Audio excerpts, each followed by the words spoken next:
Sitokusahau sehemu ya 6. Karibu katika mwendelezo wa simulizi inayokwenda kwa jina la Sitokusahau. Simulizi iliyojaa visa na mikasa kusisimua. Simulizi inaelezea hali halisi ya maisha ambayo amepitia mwanamke mmoja anayefahamika kwa jina la Violet. Ni mambo gani ambayo Violet ameweza kupitia hadi kutamka neno la sitokusahau?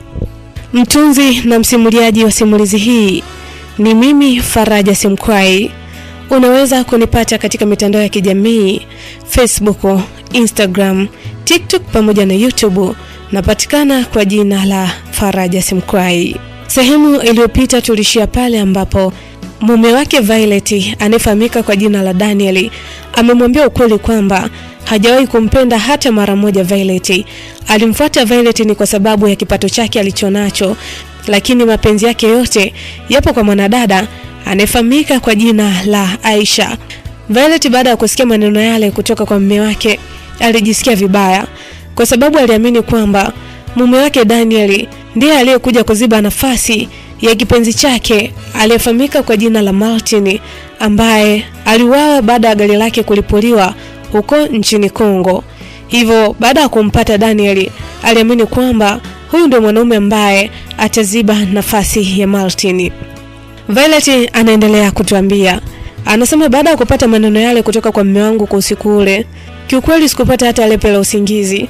Niliwaza sana, niliwaza mustakabali mzima wa maisha yangu, niliwaza itakuwaje, niliwaza vipi kuhusu kesho yangu, niliwaza vipi kuhusu watoto wangu. Kama niliamua kukaa sehemu moja, niliamua kuolewa na mwanaume huyu ili nisije nikapata mwanaume mwingine, na nilijiaminisha kwamba Daniel ndiye ambaye atakuwa mume wangu wa mwisho, atakuwa mume wangu na mwanaume wangu wa mwisho katika pitapita zangu zote, kwa sababu mwanaume wa kwanza alinidanganya, mwanaume wa pili nilimpenda kwa mapenzi ya dhati, lakini Mungu alimpenda zaidi, na huyu wa tatu alikuja kwa kigezo cha kusema ananipenda mimi pamoja na watoto wangu, lakini kumbe hakupenda watoto wangu, bali alipenda kile kilicho changu, alipenda kipato changu, alipenda pesa zangu. Kiukweli nilijiona kabisa sina bahati. Nilihisi sina bahati katika ulimwengu huu. Nilihisi mimi sikuwa na nafasi katika maisha haya. Hivyo bahati hizi za kupendwa na kupenda walikuwa nazo wanawake wengine, lakini si kwa mimi Violet. Wakati nawaza yote haya, yeye Daniel aliendelea kulala. Yaani alilala kana kwamba hakuna ambacho kimeweza kutokea baina yetu. Nilimwangalia sana Daniel. Alivunja matumaini mazima ya moyo wangu. Nilishindwa nianzie wapi kumwambia asivunje hisia zangu. Hata kama nikimwambia, yeye amenipa ukweli wa moyo wake kwamba hanipendi, lakini moyo wangu ndio ambao ulikuwa king'ang'anizi kumpenda mwanaume ambaye hanipendi. Basi usiku ule ulipita. Asubuhi kama kawaida nikaamka kwa ajili ya kumwandalia mume wangu chai. Nikamwandalia chai, nikamwandalia maji ya kuoga. Kama kaida yake akaamka asubuhi akajiandaa, kisha akaja mezani kwa ajili ya kunywa chai. Basi baada ya kukaa pale, kiukweli sikuwa na raha hata kidogo. Daniel akaniuliza, "Vipi Violet? Mbona umeamka hivyo? Kwani hukulala usiku?" Nikamwambia nililala Daniel. Akaniambia, "Oh, vipi sasa kuhusu jibu langu?" Nikamwambia jibu? Akasema ndio jibu Violet. Nikamuuliza jibu gani Daniel? Akaniambia kwamba, "Vai, hebu acha kujisaulisha bwana. Kwani wewe usiku tumeongea nini?" "Tumeongea mambo mengi. Nilikuwa nazungumzia kuhusu Aisha." Nikamwambia, "Oh, Aisha amefanyaje?" Akaniambia, "Jana uliniuliza swali kwamba kati yako wewe na Aisha nampenda nani?" Mimi nikakwambia kwamba nampenda Aisha, lakini ukunipa jibu la maana. Hivyo nilikuwa nakuuliza kwa sababu nilikuwa nataka tu kujua kwamba vipi niendelee kuwa na Aisha alafu niendelee kuwa na wewe, au wewe utatoka utamwachia nafasi mwenzio Aisha. Nikamwambia Daniel, utakuwa unanichekesha sana, yani unafurahisha. Yani hata kama ni mjinga, lakini si mjinga kiasi hicho. Yani ni ndoa gani ya Kikristo ambayo inaruhusu mwanaume kuoa wanawake wawili? Hizo taarifa umezipata wapi? Akaniambia, "Oh, kwa kuwa hamna sheria ambayo inaruhusu wanandoa ya Kikristo, haiwezekani kuwa na ndoa nyingine nje, basi inabidi uache nafasi. Hayo mengine tutajua baadaye, kwa sababu mimi siwezi kuishi na mwanamke ambaye simpendi." Nikamwambia sawa, haina shida Daniel, lakini ninachokuomba, lile duka nataka nilifunge. kwa sababu sijaona faida yoyote ambayo inaniingizia. Kwa hiyo wewe kwa kuwa umeamua kuwa na Aisha, basi kwa naye, lakini duka langu naomba uniachie. Daniel akanambia, "Oh, wow.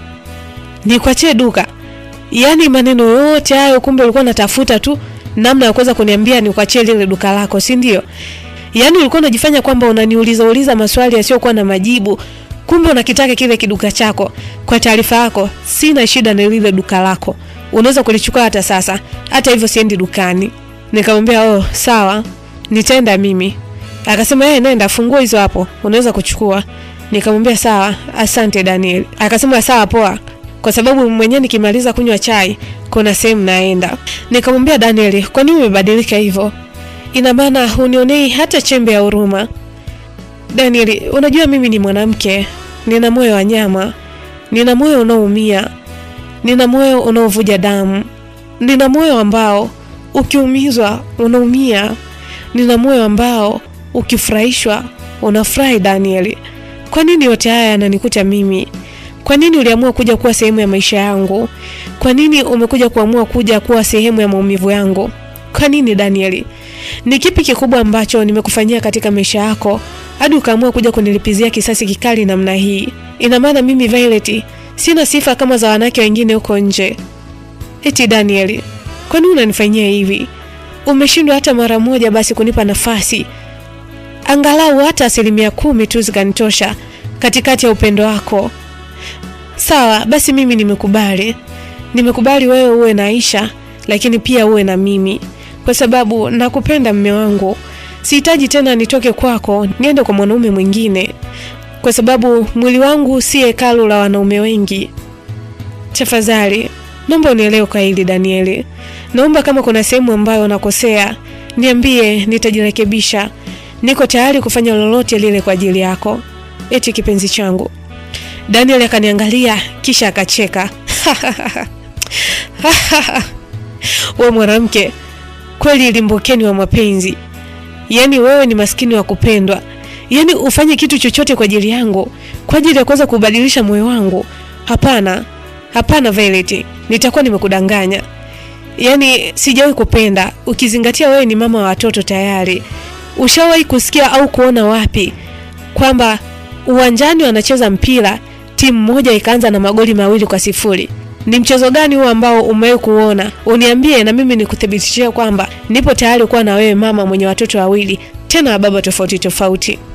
Nikamwambia, Daniel, unajua Daniel, tofauti na uchungu wa kimwili ambao husababishwa na majeraha au magonjwa, uchungu wa kihisia kutoka kwa vyanzo mbalimbali kama vile kupoteza uliyempenda, kukataliwa, kukatishwa tamaa au kutokana na matarajio yasiyotimizwa, uchungu wa mapenzi unaumiza sana.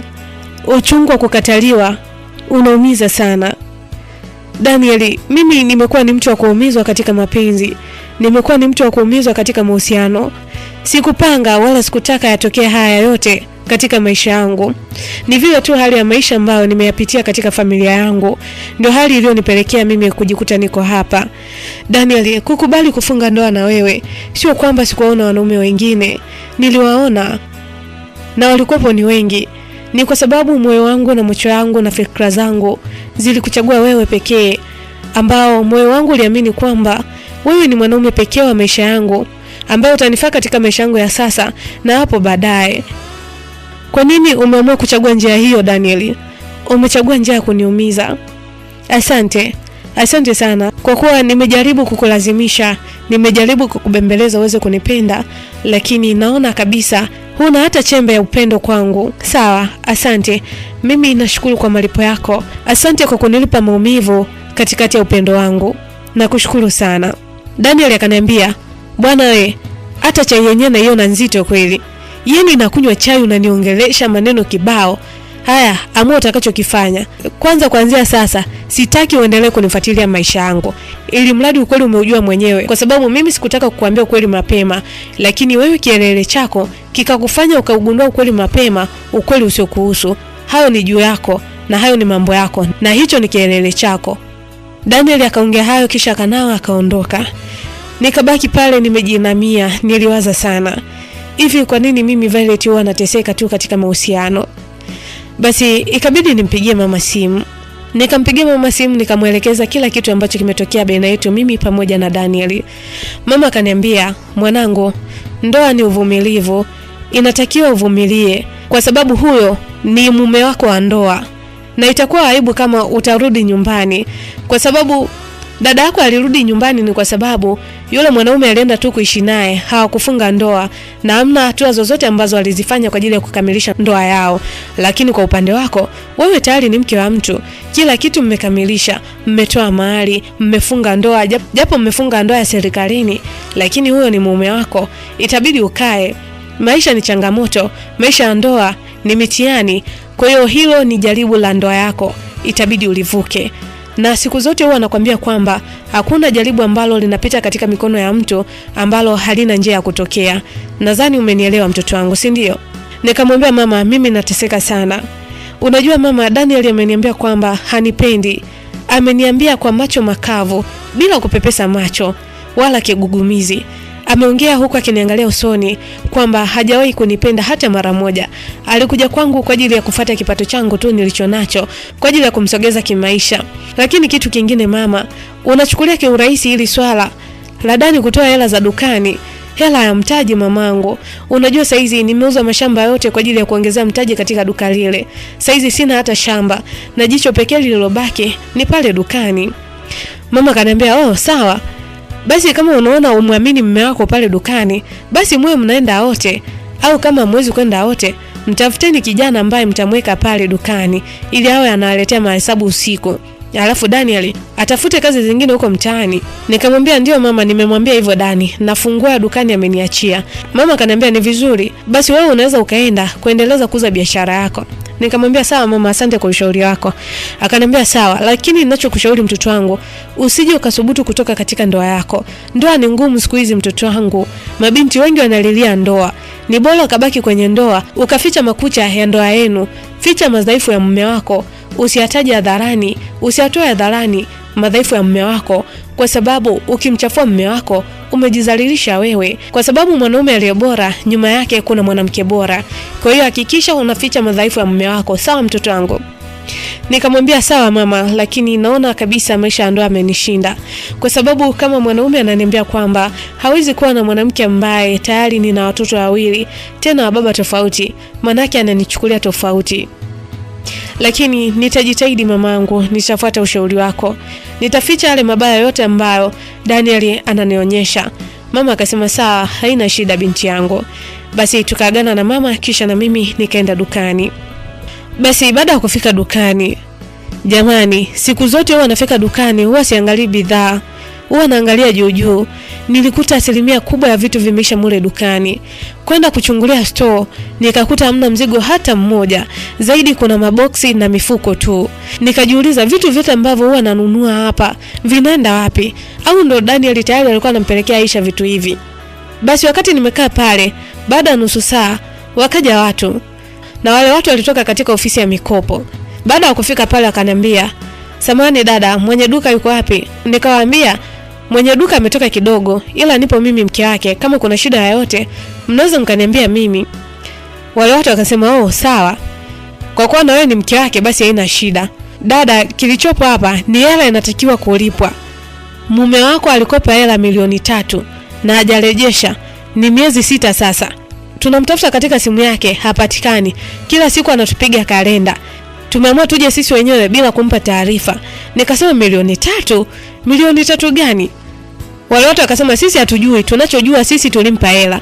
Na kwa kunithibitishia hilo, wakanionyesha fomu ambayo Daniel amejaza kwa ajili ya kuomba mkopo na kuchukua mkopo. Nilishangaa sana. Daniel pesa zile amezipeleka wapi? Nikaenda kuangalia katika sanduku ambalo tunawekea pesa.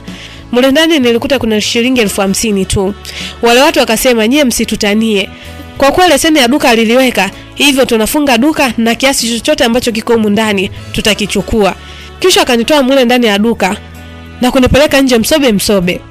Baada hapo wakafunga duka tena kwa kufuli kubwa sana. Nilianza kulia.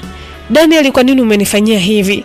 Unajua fika mimi sina mtaji mwingine, sina kimbilio lingine zaidi ya hili duka. Duka hili nimelipambania sana hadi kufikia hapa. Kwa nini umeamua kunipiga na kitu kizito namna hii Daniel?" Basi ikabidi nimpigie simu Daniel. Baada ya kumpigia tu simu Daniel, badala ya kusikika sauti ya Daniel, ilisikika sauti ya mwanamke. Kisha akaniambia, vipi dada, mbona unatusumbua? Hata kuja kucha vizuri.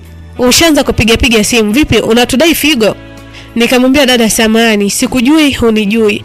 Naomba kuzungumza na mwenye simu. Akasema, unaomba kuzungumza na mwenye simu ukiwa kama nani? Nikamwambia mimi ni mke wake, tena ni mke wake wa ndoa, mke wake halali, Violet. Naomba mpe simu yake, mwambie nina mazungumzo naye. Aisha akasema, sawa, inaonekana uko serious. Kisha akamuta upande wa pili, tena alimuta kimadaha. Babe, njoo bwana, kuna mtu anataka kuongea na wewe. Anasema sijui ni mke wako, sijui vai nini uko mbele, hata sijalisikia jina lake vizuri. Akasema, sawa. Dani akachukua simu. Wewe mwanamke vipi? Si nimekuacha na nyumba yako wewe. Mbona unanifuatilia? Unataka nini? Au mauzo yamekushinda hapo dukani? Nikamwambia mauzo hayajanishinda, lakini ninahitaji kujua hizo pesa ambazo umezichukua Daniel, umezipeleka wapi? Milioni 3 za watu umezipeleka wapi Daniel? Kwa nini umefilisi duka langu? Umechukua mkopo na nimeuza mashamba, lakini bado umeenda kuchukua mkopo Daniel. Kwa nini lakini? Huu ndio utu ambao uliniambia utakuja kunionyesha Daniel. Akanambia, kwani wewe hizo taarifa za mkopo umezipataje? Nikamwambia hizo taarifa za mkopo nimezipata baada ya watu wa mkopo kuja ile sehemu ambayo ulienda kukopa. Wamekuja hapa, wamefunga duka na ile hela ambayo ilibaki shilingi 50,000 ya dukani wameichukua. Kwa nini lakini Daniel? Hizo pesa umezipeleka wapi? Mbona hakuna maendeleo yote ambayo tumeyafanya mimi na wewe kwa kutumia hizo pesa? Mara nyingi tulikuwa tunatumia pesa za dukani. Kwa nini lakini Daniel? Naomba uniambie, nitalipata vipi duka langu? Akasema, bwana wewe usinisumbue. Pambana kama ulivyopambana kulipata hilo duka. Pambana kadri uwezavyo ili uweze kulikomboa hilo duka lako. Na ukishindwa, basi mama ndo bye bye. Kaendelea tu kuzungusha sabuni zako mtaani. Kisha akakata simu, lakini alikata simu huku akimalizia kicheko yeye pamoja na wewe mwanamke wake. Kiukweli dunia niliona ni chungu. Niliendelea kulia. Violet, mimi machozi kwangu yalikuwa ni kama kawaida. Yaani ilikuwa ni kama kawaida yangu, kila siku ikifika ni lazima nibubujikwe na machozi. Daniel huyu sio yule ambaye alikuja kunichumbia kwa mara ya kwanza. Daniel huyu sio yule ambaye alikuwa ananionyesha mapenzi kwa mara ya kwanza. Daniel huyu sio yule ambaye alikuwa ananijali kwa mara ya kwanza. Daniel ameniacha nilie peke yangu. Hata sijui kwa sababu hata kodi ya nyumba nilikuwa nalipa kupitia duka hili. Na mahitaji mengine ya pale nyumbani nilikuwa nalipa kupitia duka hili. Na ukizingatia ile sehemu ninayoishi ulikuwa umebaki mwezi mmoja tu ili niweze kulipa kodi. Kiukweli nilihisi kuchanganyikiwa. Yaani nilihisi dunia yote nimeibeba kichwani. Yaani asikwambie mtu kusalitiwa, kuachwa na mtu ambaye umejiaminisha kwa 100% inaumiza sana. Inauma kuliko kawaida. Violet, mimi naumia. Lakini nikampigia tena mama simu kwa sababu mama ndio alikuwa mtu wangu wa karibu, mama ndio alikuwa mshauri wangu wa karibu. Kila kitu ambacho nilikuwa nakipitia basi nilikuwa namwambia mama. Basi baada hapo nikaenda nyumbani ili nitulie, nimpigie mama simu nipate ushauri wake. Baada ya kumpigia simu mama yangu, basi mama yangu ushauri wake ulikuwa ni ule ule. Mama yangu aliniambia kwamba, mwanangu, unatakiwa uvumilie katika ndoa. Huenda mume wako hizo pesa kuna sehemu ambazo amezipeleka kwa ajili ya maendeleo yenu wewe pamoja na familia yako. Huenda muda mwafaka hujafika kuweza kukwambia, ila hilo swala tu limejitokeza mapema. Nikamwambia mama, hata kama, lakini nampigia simu yuko nyumbani kwa mwanamke, tena ananicheka, ananiambia kwamba nipambane kama nilivyopambana kulipata duka hili. Hivi mama, inakujia akilini kweli? Mama, mimi ni binti yako. Ina maana utaogopa hadi lini mamangu? Aibu ya majirani na maneno ya watu kwamba watakunyoshia vidole kwamba mimi binti yako nimeachika katika ndoa yangu na nimeishi na wanaume 3 na mwanaume wangu wa ndoa ameniacha. Ni maneno hayo ndio ambao mama yangu nayaogopa. Lakini vipi kama mwanaume huyu akaja siku moja akaniwekea sumu au akaja kunipiga mpaka kanidhuru? Hapo siku moja baada kuja mimi binti yako Violet ukaja mwili wangu, utajisikiaje mamangu? Kwa sababu hali inayoelekea nahisi kabisa naelekea kushindwa. Nashindwa mamangu, nimechoka. Maisha ninayopitia ni magumu sana mama. Ni magumu, nielewe binti yako. Natamani kurudi hapo nyumbani. Natamani niendeleze maisha hapo nyumbani. Mama, mimi sitamani tena kuja kuwa na mwanaume. Sitamani tena kuja kupendwa na mwanaume. Sitamani tena kuja kusikia neno na kupenda. Sitamani mama yangu. Naumia, nateseka binti yako. Tafadhali, naomba mniruhusu nije hapo nyumbani kwa sababu sina sehemu nyingine ya kukimbilia zaidi ya hapo. Hapa nilipo, kodi inaisha mwezi ujao. Nitaenda wapi mama yangu? Ukizingatia niko mimi pamoja na hao wajukuu zako. Baba hao watoto unajua kabisa hayupo ambaye mwanaume nilikuwa namtegemea. Juma ndo haeleweki. Martin ndo maskini kipenzi changu sipo naye tena. Na huyu mwanaume hawataki kabisa watoto wangu na ameonyesha dhahiri. Mama kaniambia, sasa hapo mwanangu, huo ni mtihani. Basi mambo yakiwa magumu, karibu nyumbani, hapa ni nyumbani kwenu. Tutaendelea na hili duka ambalo ulitufungulia, basi ndilo ambalo litakuwa mkombozi wetu. Nikamwambia sawa mama, asante mama yangu. Basi nikakaa pale nyumbani huku nikiwaza na kuwazua ni kipi sahihi ambacho nitakifanya, ni njia gani sahihi ambayo nitaifanya kwa ajili ya kuweza kulikomboa duka langu. Lakini kila akili ambayo nilikuwa naipiga, niliona kabisa kila njia ninayoifanya, kila njia ninayoiwaza haiwezekaniki tena kuweza kulikomboa duka langu. Violet, mimi imekuwa ngumu sana kwangu kutambua kwamba watu wengine wanaweza kukaa moyoni mwako lakini sio katika maisha yako. Daniel, uliahidi kunitunza lakini umeniumiza Daniel. Uliniahidi furaha lakini umenitoa machozi. Uliniahidi penzi Daniel. Uliniahidi penzi lako lakini umenipa maumivu. Daniel, Violet, mimi kukosa kwangu imekuwa sehemu ya maisha yangu ya kila siku. Uwepo wako kwangu ulikuwa umejaza maisha yangu kwa furaha, lakini sasa kwa kuwa umeenda, ninahisi kama ninagundu, ninahisi mimi sina bahati. Sawa Daniel, nimekubali ukweli. Nimekubali uende kwa mtu umpendaye. Nimekubali uende kwa mwanamke ambaye unampenda. Nimekubali kwa wewe Daniel ukaanze mchezo bila. Asante sana Daniel kwa haya maumivu ambayo umeweza kunipatia. Niliendelea kujisemea haya huku nikibubujikwa na machozi, huku nikiwaza na kutafakari mustakabali mzima wa maisha yangu. Basi usiku ulipofika, Daniel kama kawaida yake alikuja nyumbani. Akaniangalia kisha akasema bila aibu, vipi wewe mwanamke? Mmesha vipi na wale watu wa mikopo? Umeambia waje wachukue lini pesa zao? Nikamwambia nimeambia waje wachukue lini? Pesa ambazo sizijui, sielewi matumizi yake, sijui umezipeleka wapi Daniel. Akaniambia pesa zile mpenzi wangu Aisha alikuwa na shughuli nyumbani kwao, alafu mama yake alikuwa anaumwa, alafu kingine mwezi uliopita ilikuwa ni birthday party yake. Kwa hiyo niligharamia kila kitu, ikabidi nikachukue mkopo. Nikamwambia Daniel, hayo ndo maisha ambayo umeamua kuyachagua? Akaniambia ndo hivyo. Mimi siwezi nikamwacha mpenzi wangu Aisha akiteseka, wakati mimi najua kabisa kuna nafasi ambayo naweza nikachukua pesa. Hivyo sikutaka mpenzi wangu adhalilike mbele ya marafiki zake. Ndio maana nikaamua kuchukua mkopo. Nikamwambia sawa Daniel, umeniumiza mara kwa mara, lakini huwa narudi kuhisi joto la penzi lako. Umeniumiza mume wangu, kwa sababu hata wakati unanisababishia maumivu, basi maumivu haya nayastahili. Inaniuma Daniel kukupenda, lakini siwezi kupata vya kutosha kukupenda. Kwa macho yaliyojaa machozi, nitaendelea kukusubiri. Wakati ni wazi Daniel, lakini naomba nikwambie tu kwamba siku moja utanikosa kama vile ambavyo mimi nimekukosa sasa. Utanililia kama nilivyokulilia mara nyingi Daniel. Utanihitaji kama nilivyokuhitaji zaidi. Utanipenda sana, lakini sitakupenda wewe tena. Niliahidi kwamba wewe utakuwa ni mpenzi wa maisha yangu, lakini Daniel hunipendi tena. Natamani nikwambie maneno yote ambayo yamejaa katika moyo wangu, lakini siwezi. Wakati mwingine nahisi kwamba kulia ndio njia pekee ya macho yangu kuzungumza, wakati mdomo wangu hauwezi kueleza jinsi moyo wangu ulivyovunjika. Uliahidi kunitunza, lakini umeniumiza. Umeahidi furaha, lakini umenitoa machozi. Uliniahidi penzi lako, lakini umenipa maumivu. Kauli hii nitairudia tena na tena. Asante kwa muda wako mume wangu. Asante kwa kila kitu ambacho umenifanyia. Nimekubali.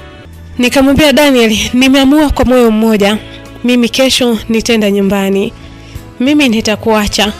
Lakini kama siku utatambua thamani ya uwepo wangu kwako, karibu, niko tayari kukupokea, kwa sababu kwa sasa sipo tayari tena kuishi na mwanaume mwingine yeyote yule zaidi yako.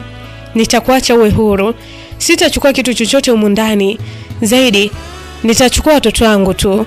Kama utakuwa na uwezo wa kuendeleza kulipia kodi katika nyumba hii, sawa, wewe endeleza. Mimi narudi nyumbani kupumzika. Moyo wako siku ukiwa tayari, nitarejea tena. Daniel akaniambia, wow, yani katika kitu umekiongea Violet, ni leo. Yani katika kitu umeongea cha muhimu, ni leo. Yani hii kauli nilikuwa naisubiri kwa muda mrefu sana. Sawa, asante mama kwa kuweza kuniachia nafasi. Sasa huu ndo upendo. Yani upendo wa kweli ni ule ambao unamwacha umpendaye aende kwa ampendaye. Kama wewe Violet unanipenda mimi, lakini umeamua kuniachia niende kwa nimpendaye, kwa Aisha. Asante sana Violet. Wewe ni mwanamke tofauti sana. Wewe ni mwanamke wa kipekee sana. Asante. Wewe kusanya tu nguo, nitakusindikiza mpaka nyumbani kwenu. Nikamwambia, wao, umefurahi sana mume wangu. Haina hata haja kunisindikiza. Wewe endelea tu na maisha yako. Mimi naenda nyumbani. Mimi pamoja na watoto wangu, kwa sababu watoto wangu hawakuhusu. Kiukweli niliongea maneno haya huko nikiwa na maumivu makali ambao yalikuwa yanafurukuta katikati ya moyo wangu. Nilisema nitaacha vitu, lakini sio kwamba nitamwachia vitu vyote. Hapana. Niliacha vitu ili nikajipange, nitarudi kuvichukua. Sio kwamba nilimwachia vitu vyangu Daniel, lakini sijui nilitumia maamuzi ya hasira, japo baadaye nilikuja kujutia. Naam, na huo ndo mwisho wa simulizi yetu pendwa inaokwenda kwa jina la Sitokusahau. Je, ni maamuzi gani ambayo Violet ameyachukua na anasema ameyajutia? Usikose kufuatilia muendelezo wa simulizi hii. Mtunzi na msimuliaji wa simulizi hii ni mimi Faraja Simkwai. Unaweza kunipata katika mitandao ya kijamii, Facebook, Instagram, TikTok pamoja na YouTube. Napatikana kama Faraja Simkwai. Sitokusahau.